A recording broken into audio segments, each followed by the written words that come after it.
ഇന്ന് ഞങ്ങളെ മൂന്നാൾക്കും ഒരുമിച്ച് ഓഫ് കിട്ടിയൊരു ദിവസമായിരുന്നു കേട്ടോ. എവിടെ പോവാമെന്നിരുന്ന് കുത്തിരുന്ന് ഗൂഗിൾ മാപ്പിൽ തപ്പി കണ്ടുപിടിച്ചതാണ് കാനറി വാർഫ്. ഒന്നും നോക്കിയില്ല, ട്രെയിൻ കയറി അവിടെ എത്തി.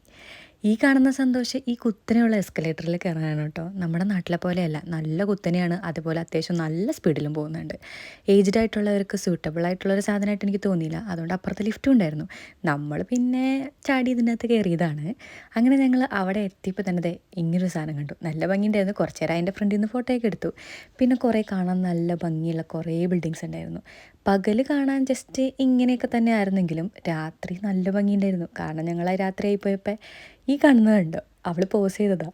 അവൾ പോസ് ചെയ്തിട്ട് പറഞ്ഞു, യൂട്യൂബിൽ ഞാൻ ഫേമസ് ആയാലോ എന്ന്. ഇത് രണ്ടാമത്തെ അവളാണ്. എടി ഒന്ന് നോക്കുമെന്ന് പറഞ്ഞതേ ഉള്ളൂ. അങ്ങനെ അവളൊരു ലോഡ് പുച്ഛ എനിക്ക് തന്നു. എനിക്ക് എന്തിൻ്റെ കേടായിരുന്നു. ഈ കാണുന്ന അപ്പച്ചനെ അമ്മച്ചയും കണ്ടോ, ഇവർ സെലിബ്രിറ്റീസ് ആട്ടോ. കാരണം ഇവരോട് ഫോട്ടോ എടുക്കാൻ ആൾക്കാർ ക്യൂ ആയിരുന്നു. അങ്ങനെ ഞങ്ങളും എടുത്തു. ഓട്ടത്തിന് എങ്ങും പോകാത്തത് കൊണ്ട് തന്നെ ഇത് ഓട്ടം ഫീൽ ആയതുകൊണ്ട് ഇവിടെ നിന്നും കുറച്ച് ഷോ ഇറക്കി.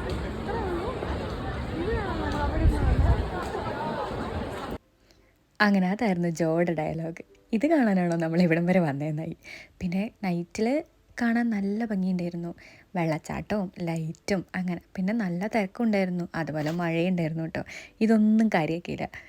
എന്നിട്ട് ഞങ്ങൾ ഇവിടെയൊക്കെ ചുമ്മാ ഇങ്ങനെ കറങ്ങി തേരാപ്പാര നടക്കുകയായിരുന്നു. രാവിലെ എന്തോ ഒരു സാധനം കഴിച്ചിട്ട് ഇറങ്ങിയതാണ്, പിന്നെ ഫുഡൊന്നും കഴിച്ചിട്ടില്ല. പിന്നെ ഇവിടുത്തെ ഫേമസ് ആയിട്ടുള്ള റൂഫ് ടോപ്പ് ഗാർഡൻ കാണാൻ പോയിട്ട് നിറയെ പൂക്കളുണ്ടാവുമെന്ന് വിചാരിച്ച് ചെന്ന് കയറി കൊടുത്തതാണ്. നമ്മുടെ നാട്ടിലെ വയലിലെ എല്ലാ സാധനങ്ങളും അവിടെ ഉണ്ടായിരുന്നു. കണ്ട് ഇതാണോ റൂഫ് ടോപ്പ് ഗാർഡൻ എന്നുള്ള മുഖത്തിൻ്റെ എക്സ്പ്രഷനാണിത്.